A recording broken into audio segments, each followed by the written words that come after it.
তো hello guys, তোমরা সবাই কেমন আছো? আশা করি তোমরা সবাই ভালো আছো, আর আমিও খুব ভালো আছি। তো আজকে দশমী, তো দশমীর রাতে আমাদের এখানে মেলা আছে, তো এখানেই যাব। তো এটা হলো আজকে পড়েছি, তো কেমন লাগছে অবশ্যই কমেন্টে জানিও। আর হলো আমার সঙ্গে যাবে, বোন যাবে, একটা বান্ধবী যাবে। তো চলো ওকে একটু নিয়ে আসি বাড়ি থেকে, তারপরে যেতে যেতে ব্লগটা কন্টিনিউ করছি। চলো দেখতে থাকো। তো এটা হলো আমার আউটফিট, তো কেমন লাগছে অবশ্যই জানিও।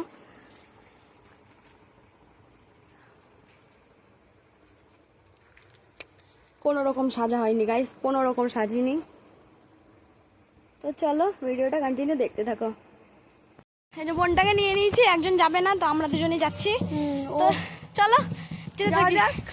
আর কি বলবো গাইস, কষ্ট বাজি ফাটানো থেকে ভয়তে দৌড়, বাজি ফাটাচ্ছিল, বাজি ভয় পেয়েছে, এই মালটা আমাকে দিয়ে দৌড়েছে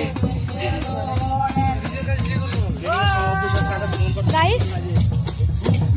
গাইস প্রচন্ড ভয় পাই, প্রচন্ড ভয় পাই গাইস বাজিতে। আমিও খুব এখনো তারাবাজি ফুটাই। এখনো পর্যন্ত আমরা তারাবাজি ছাড়া আর কিছু ফাটাই না। দেখতে পাচ্ছি বোম তো দূরে থাক।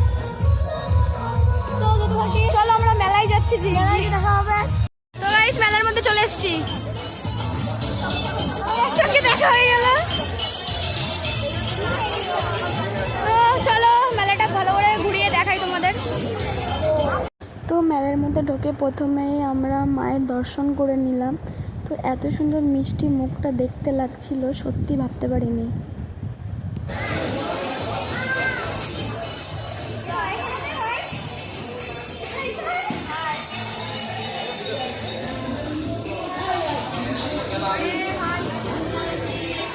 চলো গাইস পুরো ভিডিওটা দেখতে থাকো, আর হলো পুরো মেলাটা একটু করে ঘুরে দেখাবো, আর কি করে সবই থাকবে। চলো। তো ওইদিকে বোনকে বলছিলাম চল আমি একটু ভিডিও করে নিই, মায়ের সঙ্গে একটু স্মৃতি ক্যাপচার করা যায়।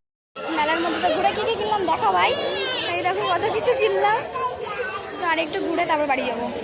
তো চলো দেখতে থাকো। মোমো খেতে এসছি তাই, তো মোমো খাবো, চলো দেখো।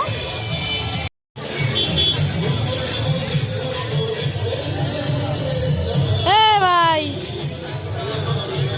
গাইস এগুলো নিলাম, দেখা।